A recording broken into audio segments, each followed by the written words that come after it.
दोस्तों मुझे कस्टमर ने कॉल की है कि उनके घर में मिसाइल मोटर लगी हुई है जो कि पानी नहीं उठा रही है, इसको चेक कर दें। इसमें क्या मसला था, इसको मैंने कैसे ठीक किया देखें इस वीडियो में। तो जैसे ही हम इसका बटन ऑन करते हैं तो आप देख सकते हैं यहाँ पे ये वाल लगा हुआ है। जब ये पानी उठाएगी तो यहाँ से पानी आएगा, लेकिन यहाँ पे आप देख सकते हैं बिल्कुल ना होने के बराबर थोड़ा थोड़ा झटका सा पानी का आ रहा है। तो चलें अभी इसको ठीक करते हैं। ठीक करने के लिए यहाँ पे कंट्रोलर लगा होता है, फॉल्ट हमने चेक करना। तो आज की वीडियो में मुकम्मल फॉल्ट चेक करने का आपको तरीकाकार बताऊंगा। सबसे पहले हमारे पास इस काम के लिए मीटर का होना जरूरी है। मीटर से हमने सबसे पहले इसके एम्पेयर चेक कर लेने हैं। तो दोस्तों अभी आप देख सकते हैं जैसे हम इसके जो एसी एम्पेयर पे इसको रख देते हैं, एसी एम्पेयर जब हम लगा के इसको ऑन करते हैं तो यहाँ पे आप देख सकते हैं 14 एम्पेयर ले रही है। तो ये जो हमारी मिसाइल मोटर होती है ये स्टार्टिंग में 15 एम्पेयर लेती है और फिर जब रनिंग में आ जाती है तो 5-6 एम्पेयर पे आ जाती है। तो यहाँ पे आप देख सकते हैं इसका मतलब ये है कि मोटर हमारी रनिंग में नहीं आ रही है। अब जब भी मोटर रनिंग में ना आ रही हो तो इसमें ज्यादातर जो है इसका कैपेसिटर खराब हो जाता है या फिर इसका जो मोटर नीचे से स्टक हो जाती है, जिसकी वजह से ये मसले आते हैं। यहाँ पे तो कुछ देर के बाद इसका जो ओवरलोड इसको ट्रिप करा देता है और यहाँ पे आप देख सकते हैं जैसे हम इसको दोबारा शॉर्ट करते हैं तो आप देख सकते हैं 14 एम्पेयर लेती है, लेकिन ये स्टार्ट नहीं हो रही। तो आइए सबसे पहले फॉल्ट को जो चेक कर लेते हैं। अब यहाँ पे एक कैपेसिटर लगा होता है, जैसे ही इसको उतारते हैं तो यहाँ पे आप देख सकते हैं इसके 4 पॉइंट बने होते हैं। बेसिकली ये 2 पॉइंट होते हैं जो कि दो आपस में पैरेलल हुए होते हैं।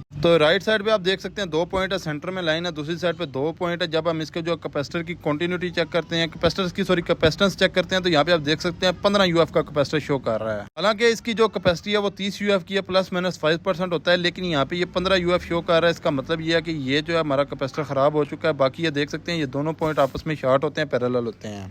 तो अभी यहाँ पे दूसरे पॉइंट से भी जब हम इसको चेक करते हैं तो आप देख सकते हैं यहाँ पे 15 यूएफ ये शो कर रहा है। इसका मतलब ये है कि ये कैपेसिटर खराब है। अब ये जो नीली तार है यहाँ पे आप देख सकते हैं ब्लैक तार ये आपस में कनेक्ट थी और जैसे हम इसको उतारा था तो इसका ये जो थिम्बल है ये उतर चुका था। तो यहाँ पे हमने इसको जोड़ के एक मरतबा दोबारा लगा के चेक करते हैं। बाज़ का वीक कैपेसिटर भी इसको जो है यहाँ पे झटका दे के स्टार्ट करा देता होता है। हमारे माइंड में ये था कि यहाँ पे ये जो थिम्बल उतरा हुआ है इसकी वजह ना हो। तो यहाँ पे आप देख सकते हैं जैसे हम इसको शॉर्ट करते हैं तो दोबारा से वही मसला यहाँ पे 14 एम्पेयर ले रही है। तो यहाँ पे हमने नया कैपेसिटर ले लिया जो कि थोड़ा सा हमने बड़ा ले लिया 35 यूएफ का। 35 यूएफ का कैपेसिटर लेने के बाद दोस्तों भी हम इसको जो पहले इसकी कैपेसिटेंस चेक करते हैं कि असल में इसकी कैपेसिटेंस भी पूरी है या फिर आपको मीटर पे पहले भी मैंने आपको जो है दूसरे कैपेसिटर की कैपेसिटेंस चेक कराई थी। दोबारा जब हम इसकी कैपेसिटेंस चेक करते हैं तो दोबारा आप देख सकते हैं यहाँ पे 36 यूएफ इसकी जो है कैपेसिटेंस आ रही है, ± आपको पता है 5% होता है। अब दोस्तों जब हमने इसको जो है दोनों कैपेसिटर की तारें लगा के इसको जब स्टार्ट किया तो अब भी ये स्टार्ट नहीं हो रही थी क्योंकि मोटर काफी अरसे से बंद थी और नीचे फंसी हुई थी। लेकिन जब हमने इसको जो है 2-3 झटके दिए, यहाँ पे ओवरलोड भी इसका खराब हो चुका था। जैसे ही हमने इसको शॉर्ट किया तो अभी आप देख सकते हैं 2 मरतबा हमने जब इसको शॉर्ट किया उसके बाद इसको जो है डायरेक्ट लगा के चेक किया तो माशाल्लाह से ये हमारी मोटर जो है चल चुकी थी। तो आपके घर में भी इस तरह का मसला हो, मोटर स्टार्ट ना ले रही हो तो इसको जो 1-2 मरतबा झटके लाजमी दिया करें। अक्सर औकात इसी से ही ठीक हो जाती है। आप देख सकते हैं माशाल्लाह से प्रेशर भी बेहतरीन किस्म का आ रहा है। अब यहाँ पे आप देख सकते हैं मोटर की जो रनिंग में एम्पेयर है वो 5.86 है या 5.80 है। बेहतरीन किस्म का ये जो पानी का प्रेशर भी आ रहा है और माशाल्लाह से कस्टमर भी काफी ज्यादा हैप्पी हो चुके हैं। हाँ जी